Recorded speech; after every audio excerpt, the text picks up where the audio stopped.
At my daughter's wedding, I found out her groom was my former stepson. My revenge was brutal. Chapter 1. The shock at the wedding. The air inside the banquet hall felt heavy, almost electric, as I stepped through the tall glass doors. I'd been to my share of formal events before, but nothing like this. Crystal chandeliers bathed the room in a golden glow. Polished marble floors reflected the light like water, and a string quartet played softly in the corner. Every table was draped in pure white linen, with flowers so fresh their scent reached me before I even saw them. It was my daughter Emma's wedding day. I should have been nothing but proud. It raised her on my own. Her mother left when she was 9. I was the one who'd packed her lunches, sat through her school plays, worked double shifts to pay for her violin lessons and braces. Every milestone in her life, every scraped knee, every graduation. It'd been there. And now here she was, a vision in white, her eyes sparkling as she greeted guests. I told myself this was the day he'd dreamed of 4 years. The day he'd see her start a new chapter, happy and secure. But then my gaze drifted toward the groom.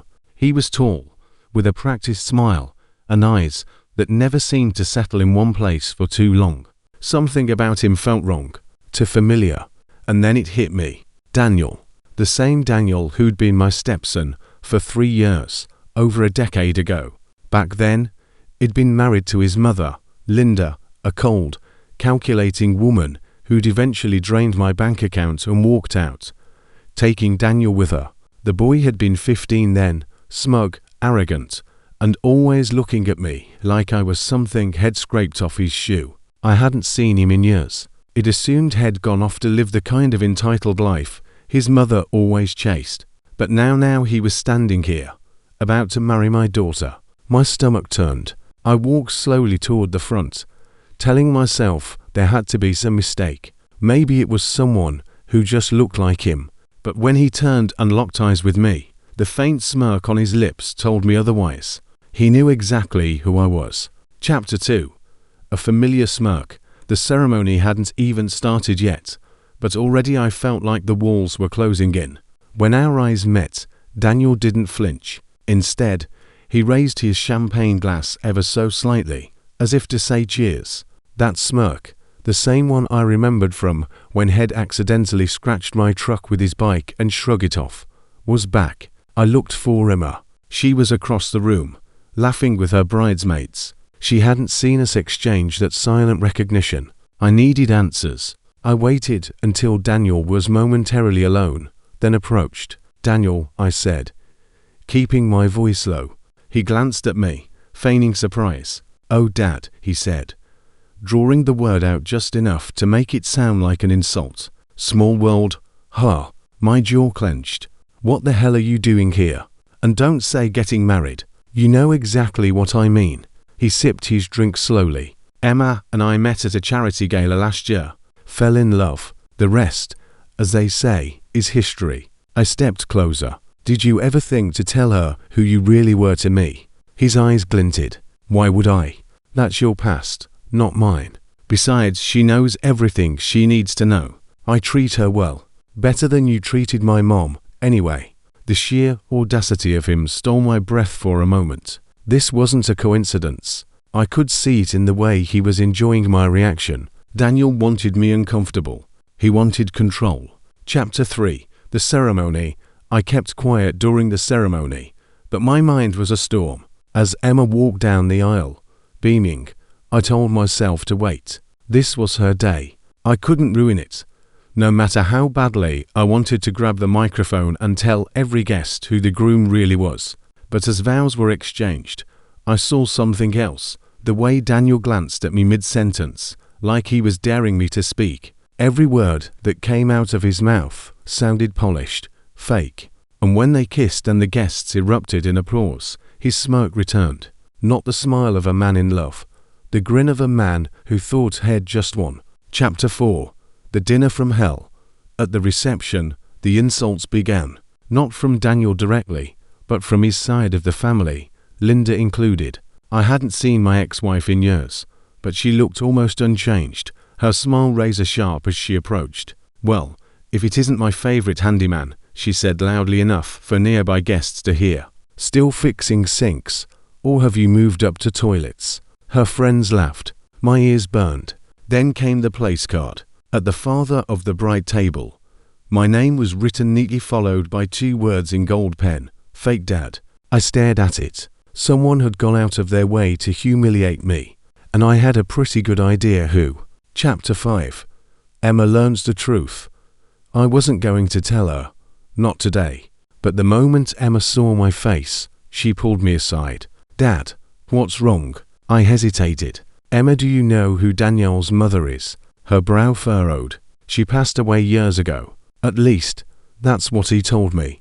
The lie hit me like a punch to the gut. No, I said firmly. She's very much alive, and I used to be married to her, which means Daniel used to be my stepson.